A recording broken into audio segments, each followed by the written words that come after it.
Buenas tardes. Sesión pública de la Real Academia de la Mar para proceder a la exposición de la conferencia Liderazgo y éxito, Cortés y Magallanes. Dos liderazgos antagónicos. A cargo del académico de número y director de la Real Academia de la Mar, ilustrísimo señor don Carlos Cremades Carceller. Excelentísimas e ilustrísimas señoras y señores, sean ustedes bienvenidos a este acto que hemos organizado gracias a los buenos oficios de la Asociación Española de Ingenieros Navales, a la cual, una vez más, reiteramos nuestro agradecimiento. El presentador de la conferencia, del conferenciante, será el académico de número, el ilustrísimo señor don Marcelino González Fernández, que tiene la palabra.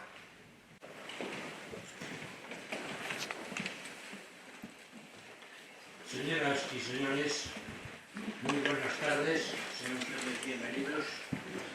Una muy bienvenida a la que acaba de decir don Antonio Montes de yo voy a presentar la conferencia de hoy, con honor y placer de presentar a Carlos Cremades, que hablará sobre liderazgo y éxito, Magallanes y Cortés, dos liderazgos antagónicos. Carlos Cremades es Master in Business Administration por la Universidad de Pico, ingeniero industrial por la Universidad Politécnica de Madrid, diplomado en Educación Familiar por el Instituto Europeo de Educación, es director y presidente de la Real Academia de la Mar, de la que, por supuesto, y como ya quedó dicho, es un miembro numerario, no puede ser menos, y además desempeña otros muchos cargos y cuenta con muy variados títulos, fruto de una dilatada vida empresarial, cultural y social, de la que puedo citar algunos ejemplos, sin extenderme demasiado porque nos podrían dar las tantas. Es presidente del Tratamiento Marítimos S.A., de Sonallera, miembro del Comité Español del Lloyd's Register of Shipping, miembro del Consejo Exterior, asesor cátedra de la Mar, almirante Fernando Pult del Pardo, de la Universidad Camilo José Cela, y ostenta la presidencia de diferentes entidades.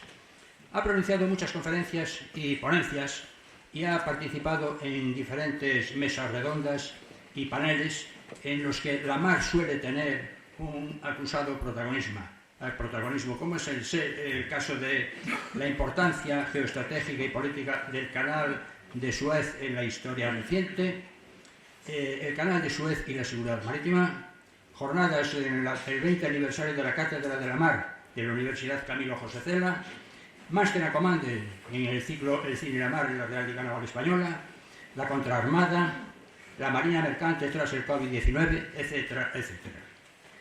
En el caso que nos ocupa, Carlos Cremades destaca por su afición y cariño a la historia de España y por sus profundos análisis, su capacidad de síntesis y su claridad de expresión, además de contar con una memoria de elefante, como van ustedes a ver. En su conferencia Liderazgo y éxito, Magallanes y Cortés, dos liderazgos antagónicos, hablará del carácter y liderazgo y sus cualidades y carencias de estos dos personajes históricos, dos gigantes de nuestra historia, que han sido padres de dos grandes aventuras sobre la superficie de la Tierra. Magallanes y su búsqueda de las Islas de las Especias, navegando por Occidente, aventura que, como saben, finalizó de forma dramática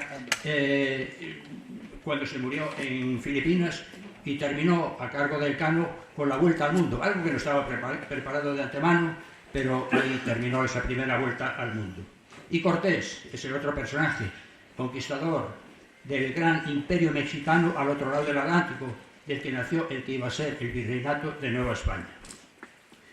Carlos Cremades hace interesantes comparaciones entre el liderazgo ostentado por dichos personajes históricos y el liderazgo de hoy en día, del que se habla mucho, sobre todo en el ámbito de las grandes empresas.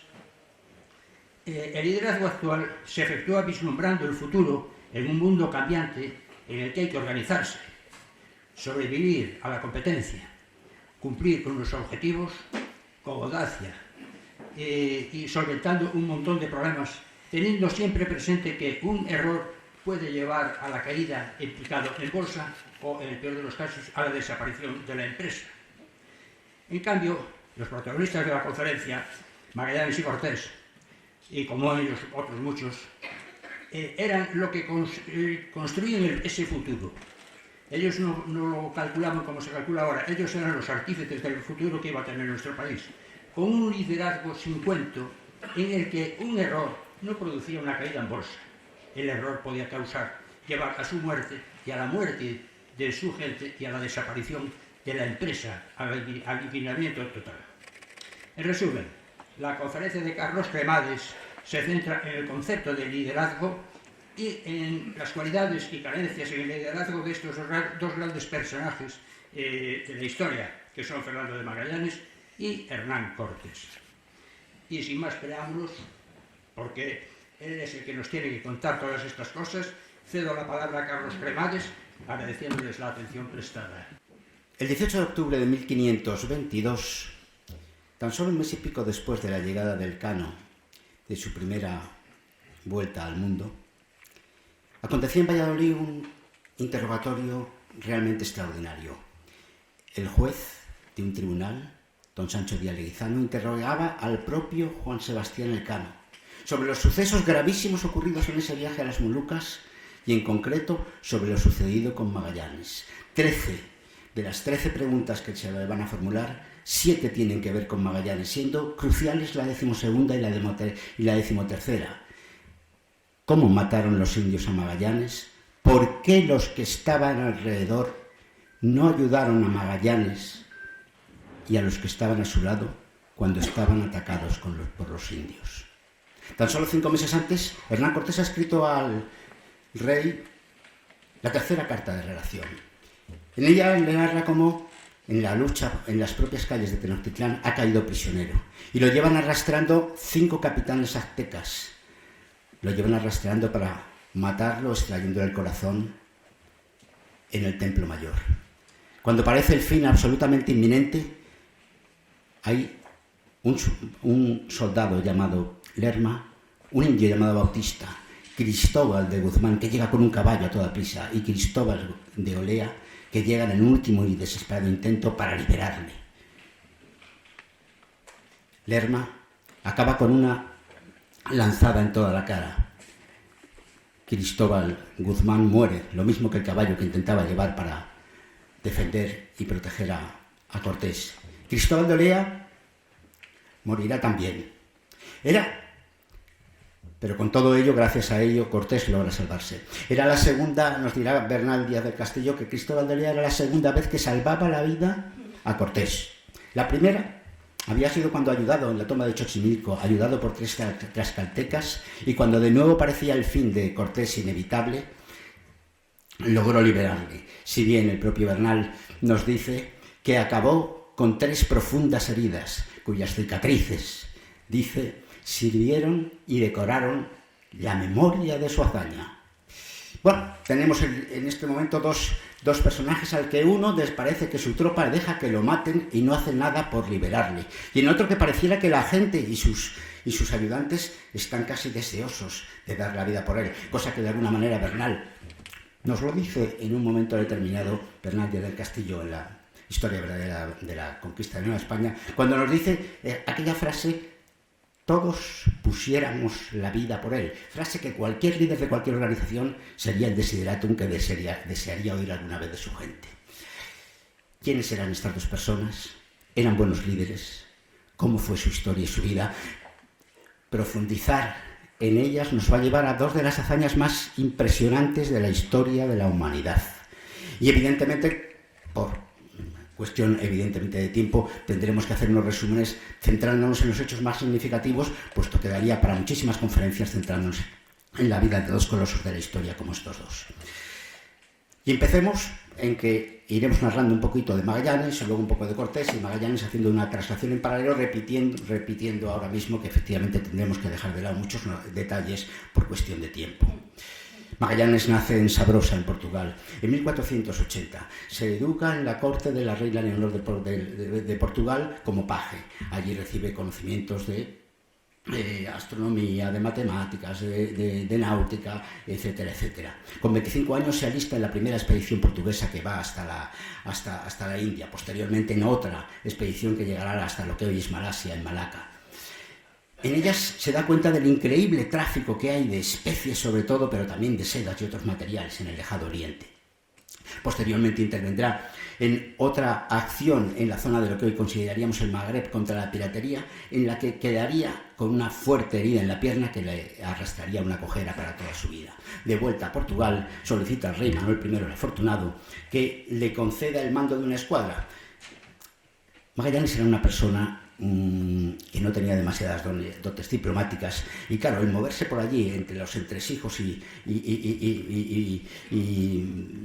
situaciones un tanto etéreas de la corte lisboeta, pues lo único que hacía era pisar callos a todo el mundo, como consecuencia de lo cual, qué duda cabe que le niegan por supuesto el mando de la escuadra. Entonces baja sus pretensiones y dice que por lo menos le den el mando de un barco, cosa que evidentemente con los callos que había pisado ya, pues le dicen obviamente que tampoco.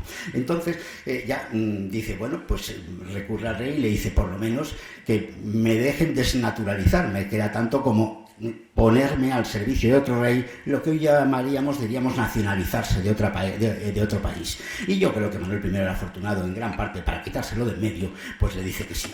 ¿Y qué hace? Aparece en España y logra increíblemente una entrevista con Carlos I, Valladolid, marzo de 2018. Y lo que es increíble, ¿qué le está proponiendo? ¿Qué le está proponiendo a Carlos I? Le está proponiendo que él sabe el paso que hay entre el Océano Atlántico y el Mar del Sur, o sea, el Océano Pacífico. Bien, y el caso es que le pide una barbaridad, le pide que lo financie con 6 millones de maravedíes. Y lo curioso del caso es que de esa reunión sale que el rey se le concede los 6 millones de maravedíes. Recordemos lo muchísimo que costó a Colón el financiar toda la expedición a América. Y resulta que hay una reunión, el amigo Magallanes ha convencido al rey para que le dé 6 millones de maravedíes. ¿Qué le ha prometido Magallanes al rey para que le dé en una sola reunión? Porque es en Valladolid cuando se firman ya las capitulaciones, luego habrá unas pequeñas capitulaciones añadidas en el mes de abril en la Aranda de Duero, pero las primeras fundamentales son esas. ¿Qué le ha prometido? Pues le ha prometido la noticia bomba.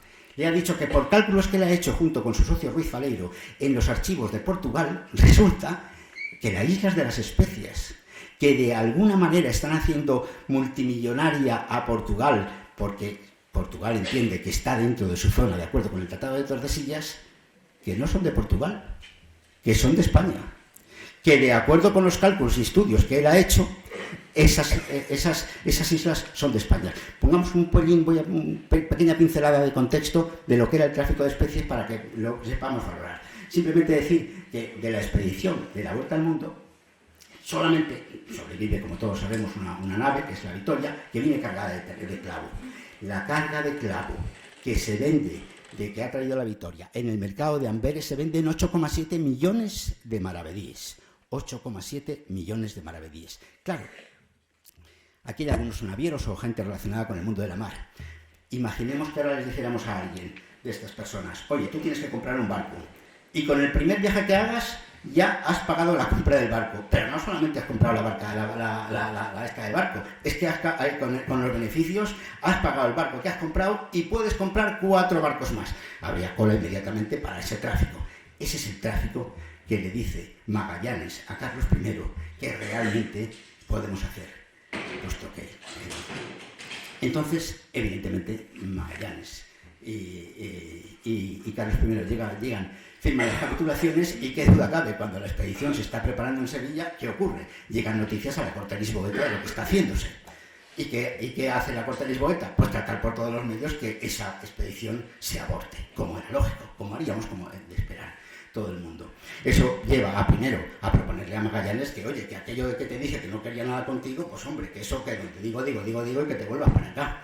Que el embajador, por supuesto, de Lisboa en Portugal le haga todo tipo de propuestas a Carlos I, que además tenía una posición un poquito delicada. ¿Por qué? Porque en aquel momento se estaba cortejando a la princesa Isabel, con la que se casará posteriormente, Isabel de Portugal, la preciosa emperatriz que recordaréis del cuadro póstumo de Tiziano, ¿no? Entonces, en todo aquello, Magallanes se mantiene. Magallanes se mantiene en lo suyo y se mantiene honestamente diciendo que él no negocia. Claro, si no va por las buenas, va por las malas, y se sabe que incluso intentaron atentar en su vida por la noche en las calles de Sevilla de aquella época. Pero efectivamente, claro, yo esto lo digo porque hace 2 años era una cosa un poco chocante, porque se decía, no, es que esto de la vuelta al mundo, cuando fue el aniversario, es una empresa que respondieron y que protagonizaron España y Portugal. Y yo digo, sí, la protagonizaron España y Portugal, España intentando que se hiciera y Portugal intentando que no se hicieran. Sí, hay 2 protagonismos, pero un poco diferentes, evidentemente. Bueno, ¿qué hace Carlos I? Evidente, Carlos I, y esto es importante, lo que va a suceder ahora es que dice, oye, claro que yo financio la exposición, yo pongo a una persona como conjunta persona, dice el documento, al mando de la expedición, con rango prácticamente casi igual que el de Magallanes. Y además exijo que la derrota a seguir y la derrota que se vaya siguiendo se comunique a todo el mundo. Eso era obvio. Si yo pongo el dinero, quiero tener el know-how de lo que se va llevando, porque además, ojo, recordemos que en aquella época no era tan obvio de que los barcos iban y volvían, podían perderse. Recordemos aquella coplilla que había en aquella época que decía, el que no sepa rezar, que vaya por esos mares, que verá que pronto aprende sin que se lo enseñe nadie. Es decir, allí cuando se sabía navegar en aquella época, ojo, que a ver quién volvía. Y por lo tanto, Carlos I lo que dice, exige, número 1, que las decisiones importantes sean compartidas con Juan de Cartagena y además que se comunique al resto de los capitanes, cosa que por otra parte era consuetudinario en general en las flotas españolas. Y dicho sea de paso, ojo, Juan de Cartagena no era cualquiera. Juan de Cartagena era probablemente hijo natural, evidentemente, del arzobispo de Burgos, Rodríguez Fonseca, secretario de lo que sería el Consejo de Indias, probablemente la persona más poderosa de largo de todo lo que sucedía en América, ¿no? Bueno, ya está todo listo para salir. Hay 5 barcos, como mando principal y al mando además de la Trinidad está Magallanes y como persona conjunta de nuevo, pues como hemos dicho, Juan de Cartagena. Empieza la navegación y nada más empezar esa navegación, salen el 10 de septiembre de 1519 de Sevilla, pues ya recalan en Canarias y ya en Canarias ya se ha puesto a calentar el asunto ¿entre quién? Entre Magallanes y 3 de los capitanes españoles. Hay 3 capitanes españoles y hay 2 capitanes portugueses, aunque el 65% de las tripulaciones son españolas, ¿eh? Entonces, ¿qué ocurre? Pues que Magallanes no informa de dónde se tiene que ir ni de la derrota que va a seguir, cosa que además la derrota en aquella época era lógico que se dijera a dónde vamos a ir, porque se podía quedar cualquier barco retrasado por cualquier mal motivo y había que saber a dónde se iba. Es decir, bueno, pues él no dice absolutamente nada. Juan de Cartagena se empieza a calentar y entonces en un momento determinado le envía mensaje a Magallanes, que Magallanes le dice que él no comparte la derrota con nadie, ni nada, y que el que le siga, que él sabe perfectamente a dónde va. La cosa se va enrareciendo, y además Magallanes le gustaba que todo el mundo le rendiera una cita pleitesía, y había organizado que todas las tardes todos los barcos un poquito se pasaran cerca de él para hacerle un saludo protocolario. Uno de esos días, que Juan de Cartagena le hace un saludo, pero de diferente manera. Y aquello no le gusta a Magallanes y aquello se empieza todavía a calentar más porque los capitanes españoles se sienten totalmente ninguneados, ojo, y además entiende que está incumpliendo radicalmente, puesto que ellos de alguna manera también eran responsables ante el rey de que se cumplieran las órdenes, porque de alguna manera ellos eran los depositarios desde el punto de España del conocimiento de la travesía. Bueno, estando en esta situación, Magallanes coge y les cita un día a una reunión. Y entonces a esa reunión piensa Juan de Cartagena que por fin va a comunicar un poco las derrotas y a seguir, pero para su sorpresa tratan de otra serie de temas y no dice absolutamente nada, con lo que Juan de Cartagena de manera vehemente mantiene allí que eso no puede ser, que él tiene derecho a esa información y que por lo tanto exige que se le dé esa información.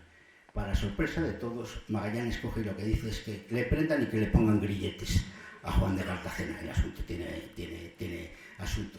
Claro, que le pongan grilletes. Los capitanes españoles no sabían de su asombro y al final entre todos lograron que, dado el carácter de noble de Juan de Cartagena, por lo menos aunque estuviera detenido y por supuesto del puesto de capitán, pero al menos que le quitaran los grilletes. Pero el asunto ya se había puesto calentado. Cruzan el Atlántico. ¿Y qué ven? Y ven que desde luego resulta que Magallanes, buscando ese paso del Océano Atlántico al Pacífico, coge, llega a la desembocadura del Río de la Plata y se mete por ahí. Error que ya había cometido Diego Solís en la expedición de 1515, pero que hace y confirma a los mandos españoles de que el señor Magallanes no tiene ni idea de por dónde está el paso, porque se ha metido por un río pensando que era el paso al otro océano, punto. Luego entonces ya que ya se empieza a montar. Acaban, lo pongo un poquito esto en tono un poquito informal para que estemos todos más animados, pero bueno, pero es que fue así, no le vamos a contar, el asunto es muy grave y veremos que acabará teniendo situaciones pues dramáticas y trágicas en lo que va a ir sucediendo poco a poco después. ¿Por qué? Porque claro, llegan a lo que llaman la bahía de San Julián, que está, digamos, para situarnos como en la zona sur de Argentina. Ahí ya hace mucho frío y ahí está todo ya el ambiente cargado. No, lo siguiente. ¿Qué ocurre? Pues que, claro, que se organiza un motín, obvio. Se organiza un motín ¿de quién? De los 3 capitanes españoles. Mueven los hilos y en la noche del 1 al 2 de abril de 1520 sueltan de su detención a Juan de Cartagena y le envían mensaje a Magallanes en una carta diciéndole que tienen 3 barcos controlados. Y ojo, importante, es un motín muy particular, porque no quieren destituirle, no quieren oponerlo con el clásico motín que vemos en las películas, lo único que le dicen es, ojo, si tú cumples con las órdenes del rey que tienes que cumplir, todo vuelve a su cauce, pero si vas a seguir las andadas, que sepas que nosotros tenemos 3 barcos, que somos la mayoría, y aquí va a haber un follón. Pero claro, Magallanes ya estaba de alguna manera informado de que un motín se estaba cociendo y reacciona hábil y muy rápidamente. Coge y envía a Juan Mendoza una carta con 6 hombres. Esos 6 hombres llevan armas ocultas y llevan allí. Juan Mendoza, el capitán, uno de los amotinados, lee con una cierta sonrisa la carta, pero en ese mismo momento Gómez de Espinosa, uno de los que enviados por Magallanes, coge, se lanza con un puñal y se lo atraviesa en la garganta. Inmediatamente los otros 6 que iban con Espinosa lo rematan y Mendoza, el capitán, cae muerto. Semejantes disputas ocurren a bordo de los otros 2 barcos y al final el motín es totalmente abortado y Magallanes se hace con el control de todo. Los castigos que Magallanes impondrá a los amotinados serán terribles. A Quesada, uno de los capitanes, hará que su fiel criado Luis de Molino lo decapite. Pena que el pobre Luis Molino, su criado, lloraba mientras que tenía que efectuar semejante cuestión. Luego, descuartiza los cuerpos en cubierta tanto de Mendoza como de Magallanes y los deja tendidos para que los vea toda la gente descuartizados en cubierta. E inmediatamente después los dejará en una isla sin enterrar. Que uno de los pilotos, Morales, lo que hará es descoyuntarlo a la vista de todos. Entre tremendos gritos, Morales muere antes de que le terminen de descoyuntar. Con Juan de Cartagena, por su carácter de noble y su posible filiación con Rodríguez de Fonseca, no se atreve a matarlo, pero les reserva una muerte todavía mucho peor. A él y a uno de los clérigos, Sánchez, lo deja en una isla desierta condenado a una muerte segura por hambre y por sed. Claro, estos castigos que en muchos casos rayan con el sadismo, pues diríamos que hablan por sí solos. Posteriormente ya, después levantarán anclas de la bahía de San Julián, se adentrarán en el estrecho de Magallanes y es de hacer de mención que el último barco que iba en la comitiva, que era el San Antonio, mandado por el capitán portugués Esteban Gómez, se da la vuelta y se vuelve. Lo cual demuestra 2 cosas. Ya, efectivamente, que la animadversión y pérdida de liderazgo no solamente era con los capitanes españoles, sino también con los portugueses. Esteban Gómez era portugués, y luego el tema de volverse en un convoy es un tema de una gravedad impresionante. Y pasemos ahora a Cortés. Cortés nace en Medellín, de familia igualmente hidalga, aunque corta de medios económicos, estudia leyes, aunque no logra ninguna graduación en Salamanca, pero allí aprende suficiente leyes y suficiente latín, como veremos a continuación. Después pasará a hacer labores de escribanía en una notaría en Valladolid, y de ahí pasará a Sevilla, de Sevilla a Santo Santo Domingo y de Santo Domingo a Cuba, en la que acabará siendo alcalde de Santiago de Cuba con una posición económica desahogada. Entre él y el gobernador de Cuba, Diego de Velázquez, organizan una expedición, pero mientras que Diego de Velázquez quería hacer una expedición más bien de nada, para un poquito de cosas, hacer alguna transacción y poca cosa, él tiene miras mucho más importantes. Y como consecuencia de esas miras mucho más importantes, pues Velázquez se da cuenta de que aquella expedición no debe dejársela mandar a Cortés. Pero Cortés le gana por la mano, y antes de que reciba la noticia de que le va a decir que lo destituye, pues él coge y se va. Pero evidentemente esta entre desobediencia de alguna manera a Velázquez, que era el gobernador, será una espada de Damocles que penderá y que estará permanentemente encima de Cortés durante toda la expedición. Pero justo antes de partir, Cortés hace una arenga a su gente. Y es increíble la arenga porque ha quedado en todo, puesta por todos los cronistas. Es una arenga que habla de la patria, de España, que habla del rey, que habla de la misión de evangelizar a los indios de allí. Y, ojo, es ante un público, ante una gente absolutamente heterogénea, porque entre su gente hay hidalgos, meros aventureros, gente normal relacionada con la marina, pero a todos les envía el mismo mensaje, todos quedan igualmente motivados. Desembarcan en Cozumel, una pequeña isla que hay en la zona maya. En Cozumel recogen a un náufrago español que llevaba 8 años allí perdido desde tiempos de la expedición de Grijalva, que estaba por allí y que, ojo, importante, sabe maya porque lleva 8 años allí y por lo tanto hará posible la comunicación al menos con los mayas. Se adentran ya tierra adentro y tienen el primer contacto. Los intentos de Cortés, como para que no haya conflictos con las indias con las que se van encontrando, darían para escribir un libro de diplomacia. Pero en un primer momento no puede evitar que haya una primera batalla, la batalla de Centra, con los mayas de allí. Afortunadamente solamente es una batalla, que es más bien una batallita, porque inmediatamente después logra que de alguna manera llegar a un arreglo con todos ellos, a un arreglo con los mayas. Y se encargan al final regalos. Y ojo, importante, entre los regalos que le dan los mayas habrá un regalo impresionante. Le regalan 20 mujeres y una de esas mujeres será una tal Marianali, la futura doña Marina, porque inmediatamente que reciben a las mujeres, lo primero que hace Cortés es bautizarlas a todas y ponerle un nombre cristiano. Doña Marina jugará un papel que evidentemente no tenemos el tiempo de desarrollar, pero que será crucial en todo el devenir cortesiano de México. Bueno, pasan inmediatamente y ya su fama se empieza a extender y llegan a la zona de los totonacas. Allí ya, ojo, se habla otro idioma, se habla el náhuatl, la lengua franca en la zona centro, que era la lengua que hablaban los aztecas. Y aquí es muy interesante, porque cómo comunicarse con esos señores, porque les reciben muy bien, pero tienen que comunicarse con ellos. Entonces se dan cuenta de que pueden comunicarse a través del tándem Jerónimo de Aguilar con doña Marina. Cortés habla en español, Jerónimo de Aguilar traduce al maya y doña Marina traduce del maya al náhuatl, que entiende el cacique gordo, que es el jefe de la zona, que en un momento determinado, y eso es otra habilidad de Cortés para hacerse, diríamos, querer y confiar en él, el cacique gordo le empieza a soltar que hará lo que sea, que está harto de los impuestos, que está harto del tributo humano que sistemáticamente, que los hijos y las hijas sistemáticamente se los llevan de los aztecas para sacrificarlos en el templo mayor, y que no va a seguir aumentando eso.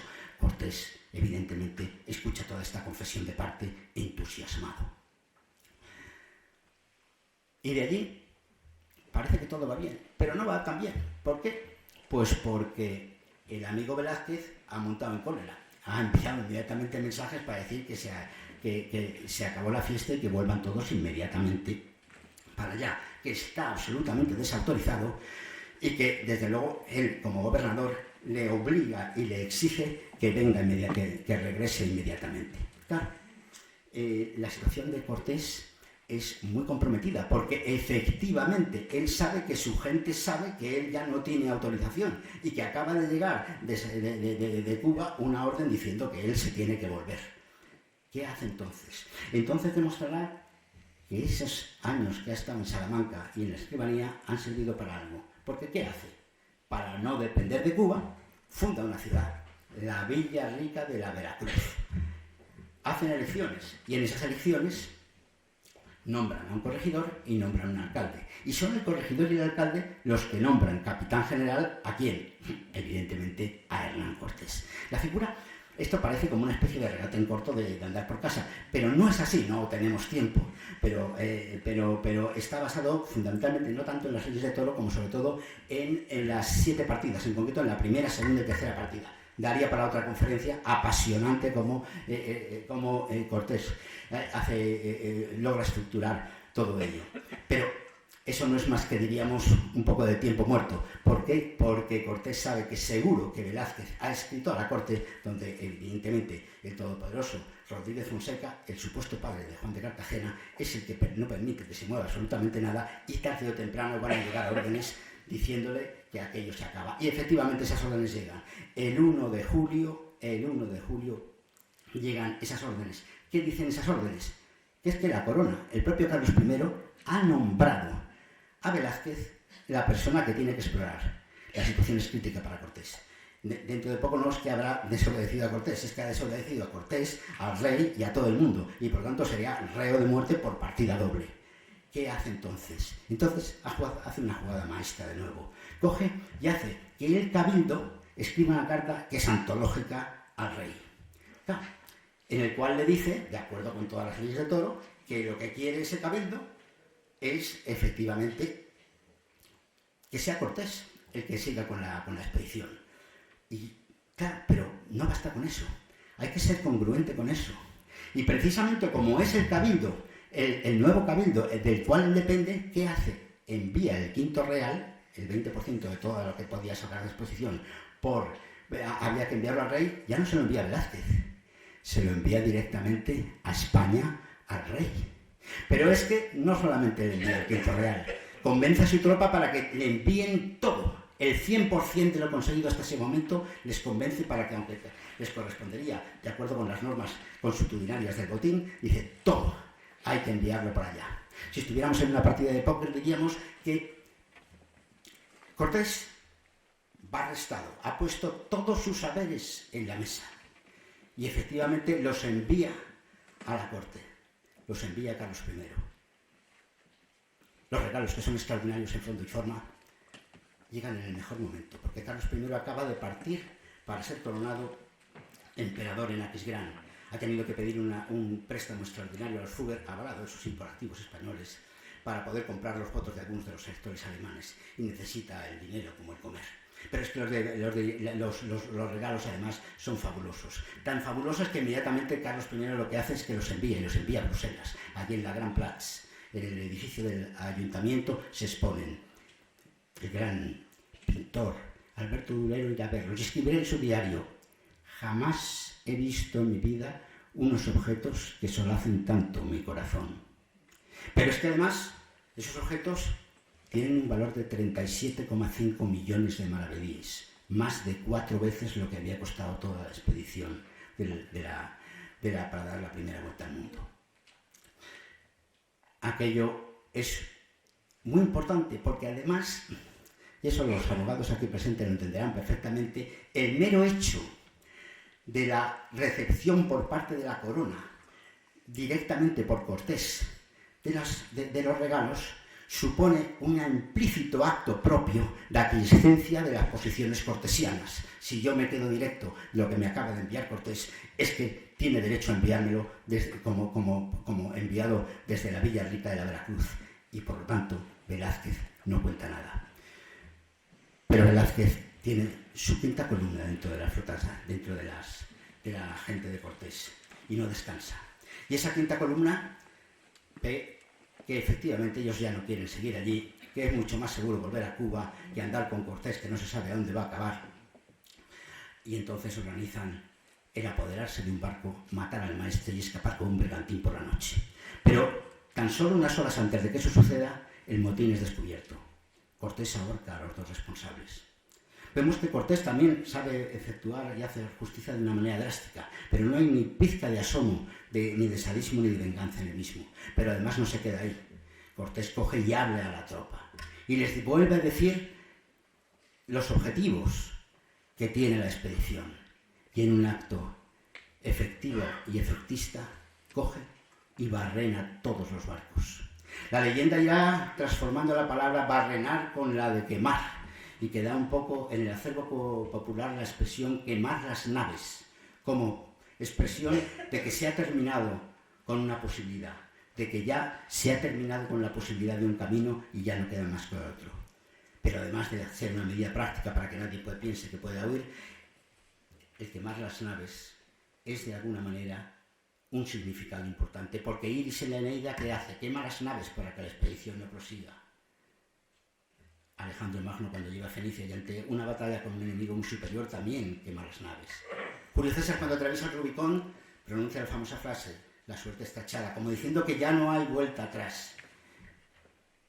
El quemar las naves, entre comillas, supone, y Cortés lo sabe, que él y su gente empiezan a entrar y a traspasar y entrar en el ámbito de los héroes y de los mitos. Habíamos dejado a Magallanes atravesando su estrecho. Si los cálculos de Toscanelli, que son basados en Ptolomeo, son ciertos, él tiene que estar a punto de llegar a las Islas Molucas. Y él sabe que las Molucas están aproximadamente a la altura del Ecuador. Luego pues sigue para arriba. En un error incomprensible, no toma agua ni alimentos, ni en los 3.000 kilómetros que tiene de costa con Chile, ni en los demás de 1.000 y pico que tiene en la costa peruana. Tal medida se tornará como un error gigantesco. ¿Por qué? Porque Toscanelli estaba equivocado, y Ptolomeo también. Las medidas auténticas del perímetro terrestre eran las que había hecho Aristóteles en el siglo II a.C. No son 30.000 kilómetros de perímetro, sino 40.000. Y se enfrentan a una travesía absolutamente insólita, por un mar nunca atravesado y prácticamente sin alimentos. La situación es patética. La gente se llega a comer el cuero que hay alrededor de los mástiles, el serrín. Por las ratas a bordo se pagan auténticas fortunas. Pero sobre todo una nueva enfermedad absolutamente desconocida empieza a aparecer. A la gente se le empiezan a inflar las encías, a caer los dientes, y entran en un estado de postración que les conduce sistemáticamente a la muerte. Ese escorbuto, la falta de vitamina C, absolutamente desconocida en aquella época. Aquellos que lograron comer algunas ratas sobrevivieron un poco mejor, porque como hoy se ha visto afortunadamente, las ratas son capaces de sintetizar algo de vitamina C, y así los que comían ratas, algunos sobrevivieron. Más de 19 murieron en ese trayecto y otros 30 enfermeraron de tal magnitud que luego acabarían muriendo poco después. Por fin, después de 3 meses y 20 días, y siendo quizá una de las hazañas marítimas mayores de la historia de la humanidad, se llega a la isla de Yunnan. Habían atravesado un océano, como el Pacífico, en unos cascarones y además sin alimentos. Más de 10.000 kilómetros. A la isla de Yunnan, ¿cómo la llamarán? Pues evidentemente San Lázaro, porque entendieron que igual que Lázaro ellos habían de alguna manera sobrevivido o resucitado a una muerte segura. De allí pasarán a la isla de Cebú. En la isla de Cebú encuentran a un personaje, el rey Humabón, un cacique que ya no era un ignorante, era una persona que ya conocía el valor del dinero, de los impuestos. Bueno, eso los gobernantes es lo primero que aprenden. Y entonces, pues evidentemente, Magallanes, aunque tenía las órdenes de Carlos I, eran muy tajantes. Oye, usted lo que tiene que hacer es ir allí, traer especies y sobre todo asegurarse de lo que usted me ha vendido, que es que realmente las Islas Molucas quedan en la zona española de acuerdo con el Tratado de Tordesillas. Pero por algunas razones, que hay libros enteros especulando del porqué, pero no tenemos tiempo para meternos en ello, él empieza a hacer una especie de proselitismo extraño y a decirle al rey Humabón que tiene una propuesta para él. ¿Y cuál es la propuesta? Que si él se hace súbdito del rey de España, pues entonces, y además se hace cristiano, que le va a hacer, diríamos, el factotum de todas las islas de alrededor y de todos los caciques alrededor. Claro, Humabón está encantado. Dice, oye, pues qué bien, paso a ser el rey de toda mi zona. Claro, la cosa podía funcionar entre los reyes menos poderosos que él, que hubieran los caciques en las islas de alrededor, pero no podía funcionar en la isla de Mactán, vecina, que tenía un rey, Lapu-Lapu, que se consideraba mucho más importante y mucho más poderoso que Humabón. Claro, Lapu-Lapu dice que, hombre, que todavía hacerse súbdito del rey de España pase, pero que Humabón, hombre, ni de broma, porque Humabón en el fondo era mucho menos importante que él. Claro, Magallanes entra en un tira y afloja, y al final Humabón dice que ni se hace súbdito ni del rey de España, y mucho menos de Humabón ni de nadie, y que ahí le esperen en su isla. Y Magallanes entonces contraviniendo todos los consejos, absolutamente todos, de todos sus ayudantes y capitanes, dice: vamos a darle un escarmiento a estos. Y además pueden venir los señores de Cebú, pero que no intervengan porque nosotros nos bastamos solos para acabar con toda esta affair. Y se meten en que en la madrugada del día 27 de 1921, pues organiza una flotilla con chalupas de 61 personas para dar un escarmiento a la Apulapu. Claro, ni sabían quién era la Apulapu en el sentido de qué potencial tenía ni nada de nada. La primera en la frente es que, como no han estudiado ni han hecho bien la operación, pues llegan con marea baja. ¿Qué ocurre? Que entonces las barcas que tenían la supuesta artillería no pueden hacer caso, con lo cual toda la artillería queda absolutamente inútil porque están tan lejos, típico en las islas coralinas, ¿no? Pues no pueden acercarse. Bien, ya empezamos por ahí mal. Pero es que además, claro, toda la tropa tiene que entonces que andar con casco, con armadura, con espada, con un montón de cosas, un larguísimo trecho hasta acercarse a la playa. Peor todavía, como en la orilla lo que hay son al menos 1500 mactuenses, o como que son los aborígenes de allí, pegando gritos, etcétera, los soldados no se les ocurre otra cosa que ir tirando y gastando sus municiones con anticipación, con lo cual cuando llegan realmente cerca de donde están, pues ya no tienen casi ninguna acción. Aquello acaba siendo una batalla cuerpo a cuerpo en la cual la abrumadora mayoría y de número de los habitantes de Mactán pues acaba siendo tremendo. Magallanes tarda en reaccionar y tarda en decir que evidentemente retirada. Pero cuando ya lo dices demasiado tarde. ¿Por qué? Porque los de allí se han dado cuenta de quién es él y van todos a por él. Lo que parece claro es que la mayoría de la gente se inhibe, sálvese quien pueda, se vuelven a las chalupas y queda Magallanes con 3 o 4 alrededor que evidentemente acaban yendo primero a Magallanes y luego acabarán matándolo y rematándolo hasta tal punto de que ni siquiera se puede recuperar el cadáver. Claro, es evidente que el fin, la causa inmediata del desastre de Mactán está en la pésima preparación de la operación de ataque. Pero la causa inmediata más profunda está en las semillas de odio y resentimiento que el propio Magallanes fue sembrando a lo largo de toda la expedición y que aquí se reflejaban en que evidentemente la tropa no quiso echarle ni a echarle la mano ni a protegerle en el momento en que evidentemente peligraba su vida. Y volvemos ahora con Cortés, y lo hemos dejado habiendo barrenado los barcos, seguirá y se encontrará con los tlaxcaltecas. Los tlaxcaltecas será un encuentro fabuloso. ¿Por qué? Primero hubo tres guerras con ellos, 3 batallas, mejor dicho. En cada una de ellas Cortés intentaba enviar unos mensajes y ahí jugó un papel importante, muy importante, doña Marina, intentando templar gaitas, intentando hacer ver a los tlaxcaltecas que les convenía mucho más la unión con los españoles para enfrentarse a los enemigos acérrimos históricos de los tlaxcaltecas, que eran los aztecas, y al final, al cabo del 3er día, llegan a unas paces y llegan a firmar una alianza que aguantará todo y que será una de las bazas cruciales para Cortés en la conquista de México. La conquista de México no se podría haber hecho sin los tlaxcaltecas, y hay que decir que los tlaxcaltecas, al firmar esa alianza, fueron fieles a Cortés hasta el final. Es más, yo diría que fueron fieles a la corona española hasta la independencia, me atrevería a decir. Bueno, unidos, y ahí tengo que acelerar un poco aquí, pues a los tlaxcaltecas llega a Tenochtitlán. En Tenochtitlán pues logra coger el pseudo prisionero a Moctezuma. Está en una situación un poco expectante y absolutamente débil dentro de Tenochtitlán, y en eso le llegan mensajes de que Velázquez, no nos logramos quitarlo de en medio, ha desembarcado con un pedazo de ejército de más de 1000 personas, cerca de 100 caballos, cerca de 100 escopeteros, etcétera, etcétera, etcétera, dispuesto a terminar de una vez por todas con Cortés, cogerlo, juzgarlo y evidentemente ejecutarlo.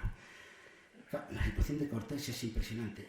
Está colgando de un hilo en una situación en Tenochtitlán rodeado de aztecas, y encima le llega Velázquez, que le desembarca. Y entonces de nuevo él coge parte de la tropa que tiene ahí en Tenochtitlán y va al encuentro con Velázquez. En realidad no va Velázquez personalmente, sino ya un personaje que luego será famoso después por otras causas, Pánfilo de Narváez, ¿no? ¿Y qué hace? Pues hábilmente, dice, yo no puedo ponerme a luchar con esto, que además son españoles, son míos. Y hace una operación de comando por la noche, coge prisionero a Pánfilo de Narváez y luego convence a la tropa de todos los demás para que se pasen con él y se vayan con el acto de Tenochtitlán. Operación de comando, operación increíble. Ya a los pocos que no están muy por la labor les da una propina, evidentemente, Cortés será uno fuera de serie para manejar estas situaciones, y entonces vuelve a Tenochtitlán, pero con 1000 soldados más, con 90 caballos más, con no sé cuántos caballos más, y a Pánfilo de Narváez lo deja allí bien custodiadito para que no dé guerra. Bien, pero cuando vuelve se encuentra que la situación ha cambiado radicalmente. Alvarado, que es el que ha dejado el mando, ha metido la pata hasta el Corvejón y ha creado lo que se llamaría la matanza del Templo Mayor, y tiene a todos los aztecas absolutamente en contra. Tanto es así que los aztecas, cuando él saca a Moctezuma para intentar templar gaitas y que matan a Moctezuma de unas pedradas, y allí hay que salir como sea y por la noche. Es el intento de salida por la noche que se conoce como noche triste, que acabará pues fatal. Más de la mitad de los hombres de Cortés morirán, más de la mitad de los tlaxcaltecas aliados suyos morirán, se perderá todo, etcétera, etcétera, y aquello pues será tremendo. Por hacer la historia corta, luego llegará la victoria de Otumba, en algún momento volveremos sobre ella, y por fin, años después, tendremos el sitio de Tenochtitlán, y por fin, el 13 de agosto de 1521, caerá Tenochtitlán y entrarán en ella totonacas, tlaxcaltecas y los españoles. Bueno, y con esto, que no se puede extender más porque no hay tiempo, pues ya tenemos elementos suficientes como para ver un poco las características más importantes del liderazgo. ¿Y qué características del liderazgo vamos a decir? Porque hay libros y libros y libros y libros. Bueno, leí hace poco y me gustaron, dentro del ChatGPT de OpenAI, esta empresa de inteligencia artificial, que además está últimamente en los periódicos, precisamente por el despido de su CEO, de Sam Altman, y su vuelta a ella, etcétera, etcétera, que había sacado del chat una serie de 7 virtudes que me parecieron bastante acertadas en cuanto a las virtudes que tiene que tener, o las cualidades que tiene que tener un líder. Yo añadiré 2 más a esas 7, pero vamos, a estas 7 la primera tiene que ser inspirador. Inspirador. Cortés, evidentemente, desde el momento cero, hace una arenga, que han, como digo, recogido todos los cronistas, tratando de poner los más elevados ideales e inspirar a su tropa. No consta que Magallanes hiciera nada ni si remotamente parecido. El segundo tiene que ser comunicador. Obvio, hemos de saber comunicar. Es evidente que también ahí Cortés trata de comunicar. Es más, sorprendía en aquella época que una persona estando al mando quisiera comunicar tanto con su tropa como lo hacía Cortés. En el caso de Magallanes es uno de sus puntos negros. No solamente no es que supiera comunicar, es que al no comunicar nada, incluso no comunicar lo que tenía que comunicar, como era la derrota, etcétera, etcétera, parecía que tenía una agenda oculta, con lo cual, pues mal. Luego, tiene que ser empático. ¿Empático qué es eso? Saber ver las cosas desde el punto de vista del contrario. Y claro, en el caso de Magallanes es que ni supo ver algo tan evidente como que los capitanes españoles tenían todo el motivo del mundo para quejarse, ni tampoco supo captar algo tan obvio que era que la Apu no iba a querer ser súbdito de un rey que era inferior a él. En el caso de Cortés, inmediatamente sabe coger y captar los intereses de los de allí, inmediatamente se gana su confianza y de ahí vendrá las alianzas que tiene. Jamás se hubiera podido conquistar México, jamás, sin esas alianzas que Cortés va logrando con las diversas etnias totonacas, etcétera, y especialmente con los tlaxcaltecas. La siguiente es que tiene que ser flexible. Flexible. Y flexible, pues ya lo sabemos lo que es. De la historia que hemos visto, vemos que la flexibilidad de Magallanes, no digo que no la tuviera, en algún momento sí que se puede analizar, pero no es muy flexible. La de Cortés parece que en cada momento, y creo que el tema cuando de alguna manera Velázquez le busca las cuerdas, las cosquillas, cuando le dicen que no puede ser, funda la Villa Rica de Villacruz, etcétera, etcétera, es decir, es de una flexibilidad y de una creatividad impresionante. La siguiente, tiene que ser justo, ¿no? Justo. Y ahí ese es un borrón en Magallanes. Porque en realidad todo lo que sucede proviene no tanto, aunque está un poco, de su negativa a compartir, etcétera, información, como a que todo el mundo pues en el fondo no se fía de él, de alguna manera, no se fía de él. En este sentido, hay otra característica que la que uno ahora mismo, que es que sepa crear equipo. Y claro, otra de las virtudes. Y Cortés parece claro que sí. ¿Por qué? Pues hay un detalle de esto. Una de las veces que le salvan la vida en Tenochtitlán, hay un indio, un soldado raso y 2 personas de mandos intermedio. Todo el mundo intenta salvarle la vida. Claro, hay una carta muy reveladora de Magallanes de hasta qué punto él no sabe crear equipo. La carta la escribe el 27 de noviembre, cuando está terminando de pasar el estrecho de Magallanes. Hace 6 meses que ha ocurrido el motín de San Julián.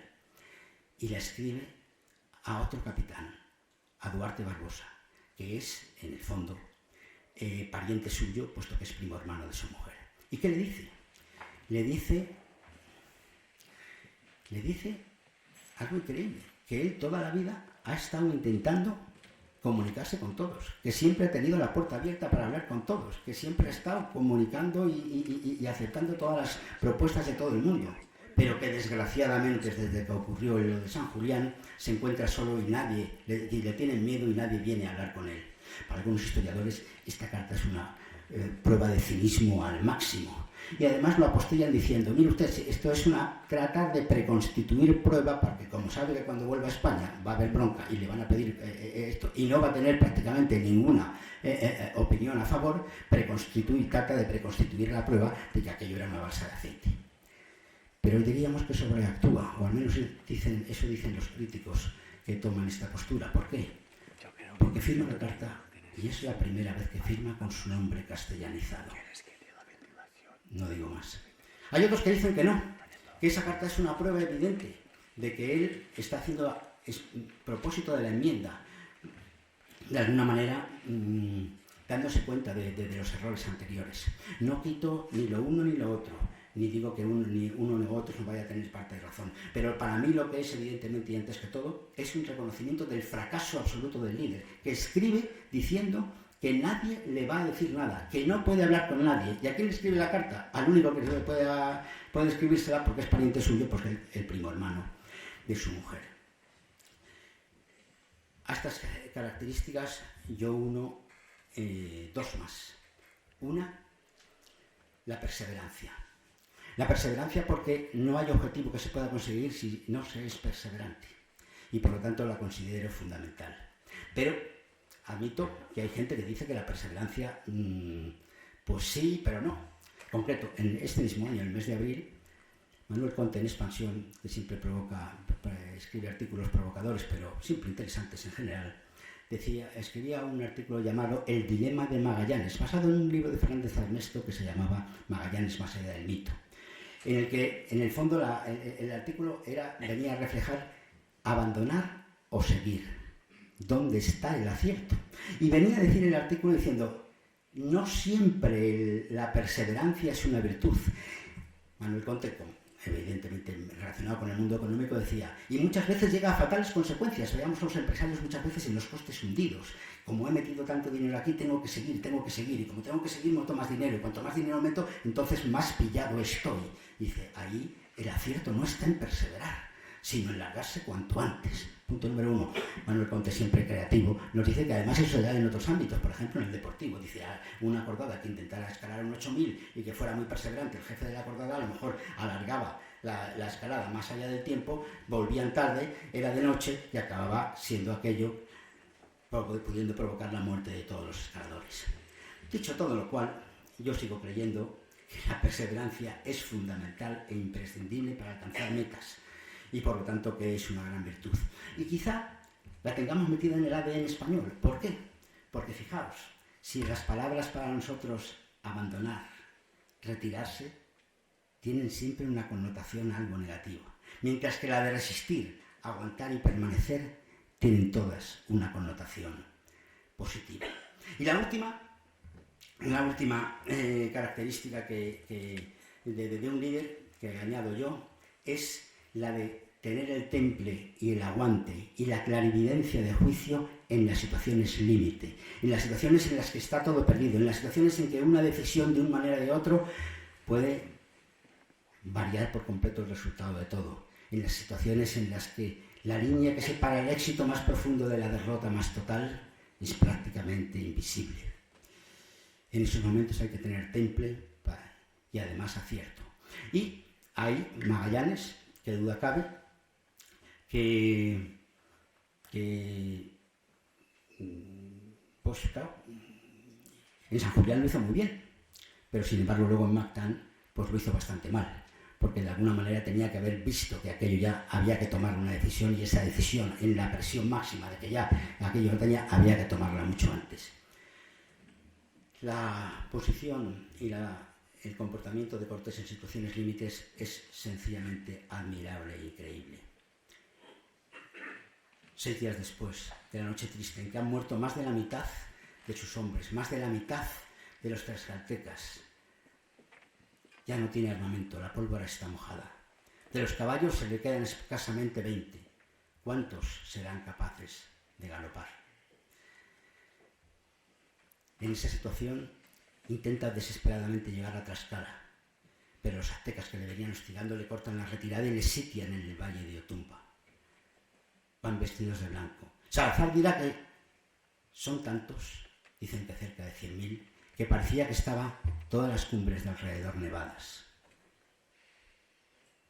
Cortés tiene una mano herida y una herida en la sien que no para de sangrar. Es en esos momentos cuando uno recuerda aquella frase de Emil Ludwig que decía que cuando el destino de los héroes se complica, la belleza de sus vidas se duplica. Cortés contempla la situación. Probablemente solo haya una persona en el mundo que crea que la victoria todavía es posible. Y esa persona es Cortés. ¿Y qué hace Cortés? Cortés reúne a su tropa y le dice que la victoria todavía es posible, que todavía se puede ganar y que si han de morir, que vendan cara a sus vidas. Quizá el que mejor nos narra este momento sea Salvador de Madariaga, que nos lo narra de la siguiente manera. Dice: ese ejército de sombras, ese pelotón de heridos y hambrientos tuvo que enfrentarse a un montón de guerreros, armados hasta los dientes, frescos y aguerridos. Pero ese pelotón de sombras oyó las palabras de Cortés y oyó su invocación al apóstol Santiago y oyó su invocación a la Virgen María. Y esa sombra de ejército ganó la batalla de Otumba. Sí, 501 años después, todos estoy sorprendido de lo que está apareciendo en pantalla, resulta que Rafa Nadal jugaba la final del Abierto de Australia. ¿Sí? Las 2 horas y media de partido, perdía 2 sets a 0, 2-3, 0-40. El último revés, un revés paralelo de Medvedev, en palabras textuales del locutor de Eurosport, había metido a Rafa Nadal en la caja del ataúd.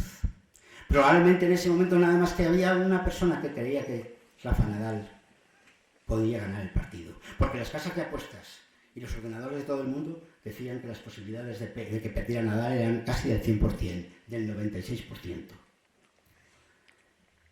2 horas y media después, tras 5 horas y media de titánico esfuerzo, Rafa Nadal ganaba el partido. Le preguntaron 2 días después a Tony Nadal, el auténtico forjador del carácter de Rafa, cómo había podido suceder eso, además con 35, casi 36 años, cómo podía ser. Y Tony Nadal le dijo, pues probablemente Rafa se dijo para sí mismo las palabras que tantas veces habíamos interiorizado a lo largo de años y años de entrenamiento. Hasta el último momento siempre se puede ganar. Siempre se puede ganar. Ten siempre esperanza en la victoria. Y si has de perder, ven de cara a tu derrota. ¿No?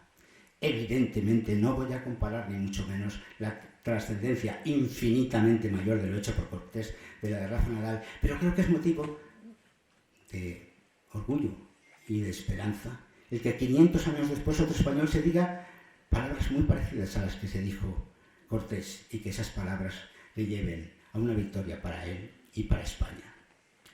Y para resumir un poquito todo este mundo de la de las cualidades, decir que quizá las faltas de cualidad de liderazgo, no digo de otras, pero sí de liderazgo, de Magallanes y las de Cortés quizá hayan sido ambas para bien.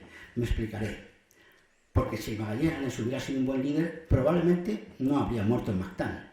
Y en el mejor de los casos se habría limitado, con suerte, a llegar a la isla de las Molucas, de la isla de las Especies y haber vuelto a España por el Pacífico. Magallanes jamás se hubiera atrevido a ir por la ruta portuguesa en la que era buscado como traidor.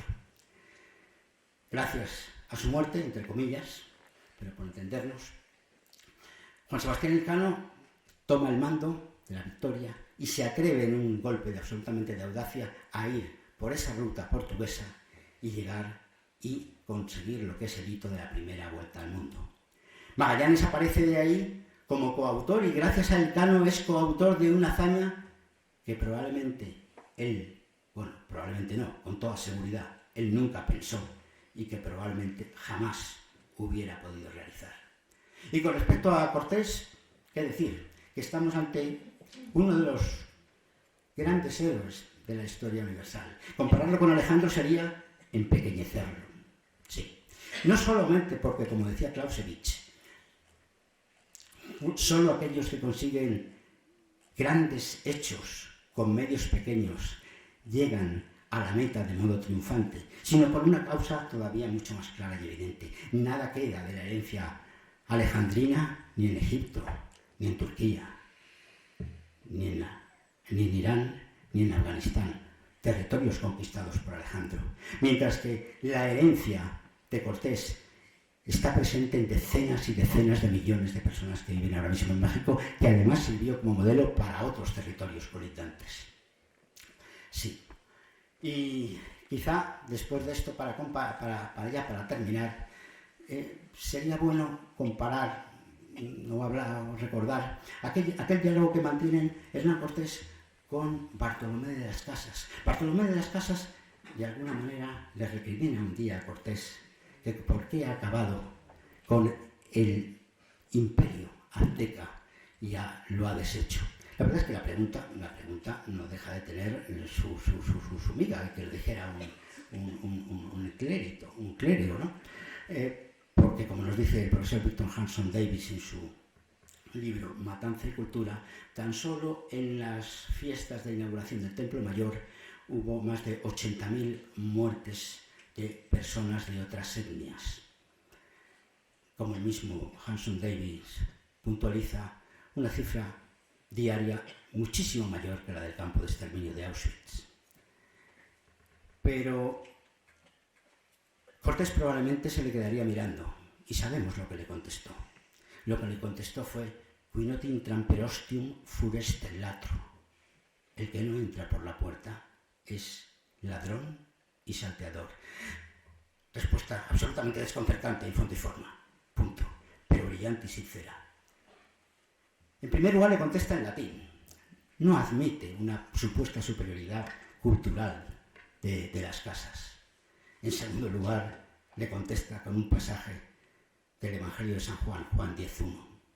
Tampoco admite que de alguna manera Bartolomé se situó en una posición por encima de él en los terrenos religioso o moral. Esta siempre ha sido una de las virtudes de Cortés, ponerse a la altura de su interlocutor, bien para rebatirle, bien, como este es el caso, bien para estar de acuerdo con él. Pero, ¿qué nos quiere decir Cortés con esta frase? Pues lo que nos quiere decir es que, de alguna manera, él siempre ha sido claro.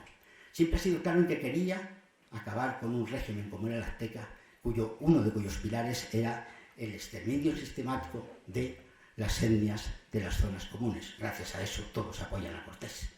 Y que de alguna manera ha sido también claro en crear un nuevo Estado, cubierto de la raíz de la cultura hispana, de raíz cristiana, y a partir de ahí una nueva sociedad, la nueva sociedad del que será el virreinato de Nueva España. Nueva sociedad que además en la que el mestizaje será una pieza fundamental y única.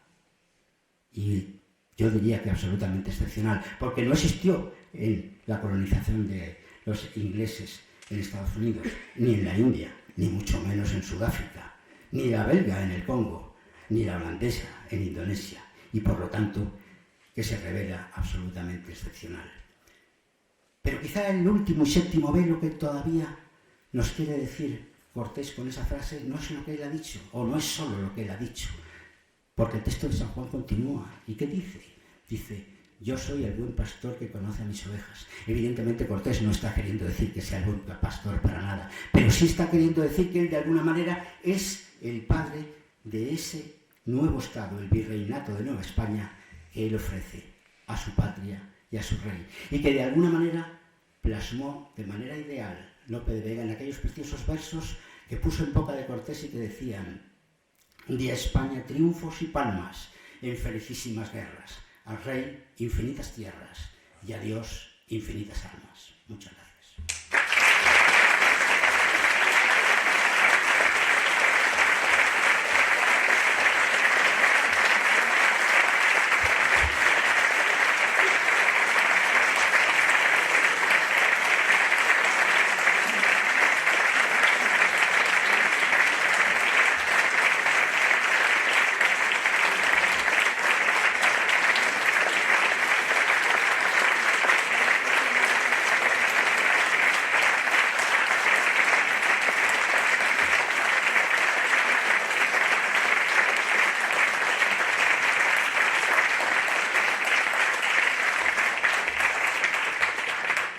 Muchas gracias, de verdad. Bien, evidentemente el tema era otro y no me he podido meter ahí con doña Marina, pero dado que se pregunta, hay gente que limita la labor de doña Marina a lo que era más elemental, a que era la que capacitaba la traducción. No quito mérito a esa labor, que fue evidentemente fundamental y importantísima, número uno. Pero doña Marina fue muchísimo más que eso. También se podría decir es que además, como se enteraba, como sabía, pues es la que les avisa, por ejemplo, de que hay una encerrona en Cholula, etcétera, etcétera. Marina fue mucho más que eso. Y lo que hay que ir es a los cronistas, y los cronistas que nos hablan de doña Marina. Doña Marina nos dicen que era una persona entrometida y bulliciosa. Pero López de Gómara nos lo va a dar en la clave más importante de ella, porque dice que era faraute. ¿Y qué era faraute? Y tendremos que ir, para saber lo que es faraute, no al diccionario de hoy, evidentemente, sino a los diccionarios de aquella época. Tendremos que ir al diccionario de autoridades del siglo XVIII o al diccionario de Covarrubias del siglo XVII para ver lo que era faraute. ¿Y qué era faraute? Faraute era el que, dicen, el que da principio a la comedia o a la tragedia, el que introduce, el que crea el prólogo, el que crea la introducción de lo que se va a hablar. Hoy hay cursos de negociación que dicen que en los primeros 10 minutos de negociación se sitúan las bases de quién está arriba o abajo en la mesa de negociación. En términos militares, quién está en la posición alta de la colina y quién está abajo. Evidentemente, eso es crucial como se plantea. No es para nada lo mismo llegar y decir que soy Cortés y vengo aquí a ver, al fin, un poco, que podemos ser amigos, no podemos que ser enemigos, en fin, nos vamos a llevar bien, etcétera, etcétera. A llegar a decir, no, yo vengo de un rey que es el más poderoso de la tierra. Dicho sea de paso, traigo al verdadero Dios, porque el suyo no vale para nada. Y además, yo sé que tiene usted un problema terrorífico con los aztecas que le llevan a la gente cada 2 por 3. Y yo vengo a resolverle ese problema. Esa es la labor que evidentemente hizo Marina, porque es faraute, es la que introduce y no está traduciendo, es la que llega faraute y pone en contexto la situación. Y es evidente que en concreto, sobre todo con los tlaxcaltecas, juega un papel fundamental para que tras 3 días, porque es que de los tlaxcaltecas no me puedo meter en detalles, había una facción que quería seguir peleando, y es doña Marina la que de alguna manera continuamente va poniendo en situación. Vamos, es absolutamente seguro de que sin doña Marina y sin su labor, evidentemente la conquista hubiera sido infinitamente más problemática y no sabemos cómo hubiera acabado. Doña Marina es fundamental en el éxito de la conquista, fundamental en el éxito de Cortés. ¿Otra pregunta?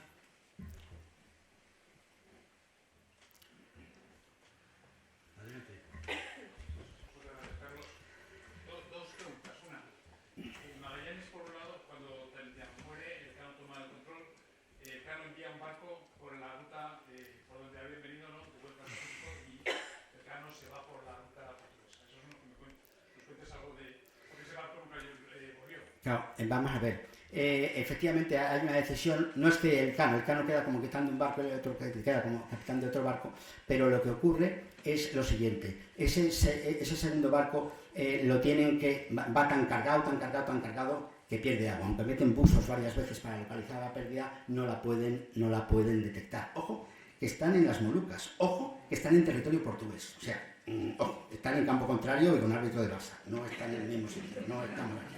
O sea, hay que saber que estás en esa situación. Y en esa situación, ¿qué ocurre? Pues que mandan carenar el barco, mandan cual, y al final logran detectar. El cano ya no espera, el cano sale para la ruta absolutamente peligrosa de Portuguesa, y ese barco sube, pero claro, no llega a subir tan al norte como para pillar la corriente del Kuroshio, que es la que les hubiera permitido llegar a aparecer por el norte de California, bajar, y evidentemente pues hasta que se llega al tornaviaje de Urdaneta muchos años después, la vuelta será imposible.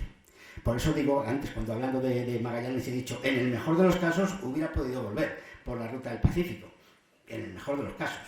Ojo, al volver ese barco es prisionero y cogido prisionero por los portugueses, que evidentemente están al acecho. Es decir, de toda la gente que llega, no solamente llegan los 18 y 19 que llegan con el cano, sino habrá gente después que tras laboriosas negociaciones se libere, que son efectivamente la gente de la Trinidad y la gente que luego quedará en Cabo Verde, pero bien, eso ya es otra historia. La segunda pregunta era, con relación con Cortés, al final Cortés no tiene un final feliz en su vida. Ya sabes tú que España trata muy mal a sus héroes y así nos va. Eso es una lacra que tenemos. Sí, no acaba muy bien, sería otra conferencia hablar el fin de Cortés y el trato de la corona. Hoy quiero que todos nos vayamos con un sabor dulce al este y no nos metemos en ese berenjenal, pero efectivamente sus cartas de relación fueron prohibidas por Carlos V, en fin, Divergent, un libro que se llama tiene un juicio de residencia, y hablando de los juicios de residencia, que en el fondo son restos de las envidias de tiempo de Velázquez, ojo al parche, pero bueno, las cosas. Divergent en uno de sus libros dice que claro, que el juicio de residencia era un método fabuloso para que el Estado, la corona, pero a mí me gusta decir el Estado, porque si no parece que es que vamos contra la corona, no, es el Estado, el que sin despeinarse y sin una picadura de mosquito se quedara con todo lo que los conquistadores, a base de muertes, de riesgos, etcétera, habían conquistado. Pues evidentemente habrá un juicio de residencia laborioso, complicado, y luego en España ya lo decía Díaz Plaja, nuestro pecado capital es la envidia, punto. O sea, que ¿para qué vamos a seguir hablando? Bueno, espero que vayamos todos tomando conciencia que a nuestros héroes hay que ponerlos en un pedestal. Los ingleses, que son raza aparte de los que no tengo ninguna simpatía, pero hay que reconocer que eso lo hacen extraordinariamente bien. La ropa sucia la lavan en casa, y los héroes, incluso aunque sean un desastre, los encontramos como el almirante Vermont, con una escultura y un epitafio glorioso en la abadía de Westminster. ¿Alguna otra pregunta? Hay dos preguntas. Una ya al fondo. Usted, sí. Sí, hola, buenos días. Les felicito por la exposición y por la copa, el habernos mantenido atentos. No, hora y pico, no es fácil. Me quería referir, si no cree que las motivaciones de Magallanes de continuar, de enfrentarse a la Pulacu, no venían más bien por tema personal, al darse cuenta de que se había equivocado con sus estudios y la Moluca no estaba en el territorio español. Y no se atrevía a volver a España con las manos vacías, máxime, creo que había una de las capitulaciones que decían que un sexto de los territorios que él conquistara era para él. Con lo cual, no creo que las motivaciones eran meramente materiales. Bueno, la pregunta tiene doble respuesta. Absolutamente de acuerdo con el último punto. Siempre se ha escrito y se han escrito cantidad de cosas sobre qué motivación hace, porque, ojo, él se va cuando se va a la zona de Filipinas, tal cual, está más al norte que las Molucas, y él lo sabe. Exacto. Luego, entonces, ¿qué está buscando allí? ¿Qué está buscando allí? Luego, es evidente que él va buscando, muy probablemente, territorios para luego poder reclamar él su sexto. Totalmente de acuerdo. pero no tanto porque creyera que se había equivocado en dónde estaban las Molucas, porque las Molucas estaban, o sea, si él estaba en lo cierto, si la dimensión del perímetro de la Tierra fuera 30.000 como él pensaba, positivamente y por mucho las Molucas habrían estado, las islas de la especialidad, en zona española. O sea, ahí estaba. Lo que pasa es que se equivoca. Lo que pasa es que Toscanelli está equivocado. Y entonces es contra la pizarra. Y al final, pues es de las primeras bodas, las Molucas están casi. Tanto es así que inmediatamente, aunque eso ya es otro tema, hay una serie de conferencias y conversaciones entre los geógrafos de uno y de otro para ponerse de acuerdo. Punto. Y cada uno defiende lo suyo, porque no hay mucha diferencia, no es obvio que queden en un lado de otro. Al final ese tema quedará resuelto por el Tratado de Zaragoza, en el cual se les deja prestado una especie de usufructo, bueno, eso lo entienden por 350.000 ducados, el comercio, tal cual. Es cierto que 30 años después, al producirse la unión con Portugal, esas islas vuelven para España. O sea, que sí que es cierto que él busca probablemente unos territorios para su propio pecunio, entre comillas, vaya la expresión, cuando él va a intentar conquistar, o como queramos llamarle, territorios aquí, sí. Vamos, es una de las hipótesis que más se manejan. Sí. El siguiente es allá al fondo, lo había pedido antes. Quería preguntarle si la mitología mexica consideraba un semidios. No, eso se ha hablado mucho, pues era Coatzacoalcos y la gente pensaba que evidentemente las antiguas profecías podían ser. Yo creo que eso, en un principio, cuando Moctezuma le llegan las primeras noticias de que han llegado hombres barbudos, que han llegado del mar y tal, muy probablemente lo pensara. Después yo creo que ya no. Porque decir, no, estos señores han venido en barco, vienen barquita, bueno, pero que en un principio pudo haber un primer flash en que él lo pensara, no es descartable. Bueno, agradecer la charla, que ha sido muy interesante.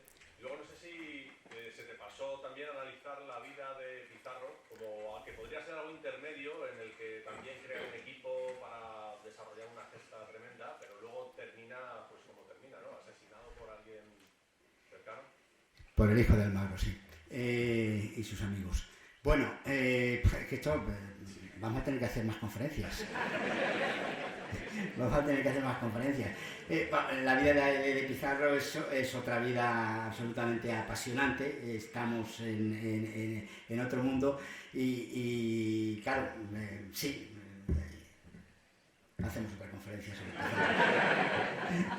Bien, señores, la última pregunta a Ramón, que he pedido el turno, y con eso terminamos. Carlos. La excitación y el asombro y el ámbito de envidia. Y una parte, me vuelvo a lo que es el título de la conferencia, el liderazgo. Entonces, la pregunta era, en relación con Magallanes, hay una contradicción. Según hemos visto en la primera parte, se ha comentado que es un puro líder, porque consigue con esa perseverancia, que ha comentado los requisitos, comunicador, inspirador, llega y consigue el objeto que pretende. Pero luego, en la segunda parte, como la de antes, que es la expedición, lógicamente ahí demerece y no lleva al objetivo que se plantea. Entonces, ¿cómo puede ser un líder ser o no ser? Bueno, pues yo diría que era una persona, claro, esas primeras virtudes que hay van más en el campo de la perseverancia y del estudio. Él logra analizar las cosas y él persevera en decir voy a llegar a convencer al rey. Claro, el líder en realidad tiene que ser líder de un conjunto de personas. Y claro, ser capitán de un barco, y más todavía capitán de una flota, es una labor de liderazgo complicada y para la que son imprescindibles las diríamos, cualidades absolutas de líder. No ya de perseverancia, no ya de estudiar el tema, no ya de convencer a alguien, que es evidentemente un mérito y una virtud, sino de gobernar todo aquello. Y yo creo que ese liderazgo de un grupo, en este caso, él no tiene esas cualidades. Me comentaban antes de empezar la charla que más que un marino con mente amplia sabiendo que tiene que lidiar con gente que hay en un barco, parecía una especie de militar intransigente. No digo militar solo, militar intransigente, que era ordeno y mando, pero tal cual. Hay libros que dicen que en realidad lo que ocurre, pero esto ya no sé, ya no de tema, que es que en realidad él nunca fue un buen marino. O sea, lo increíble de Magallanes es que ha tenido muy buena prensa, pero eso nos llevaría a otra, que la gente ya quiere ir al vino.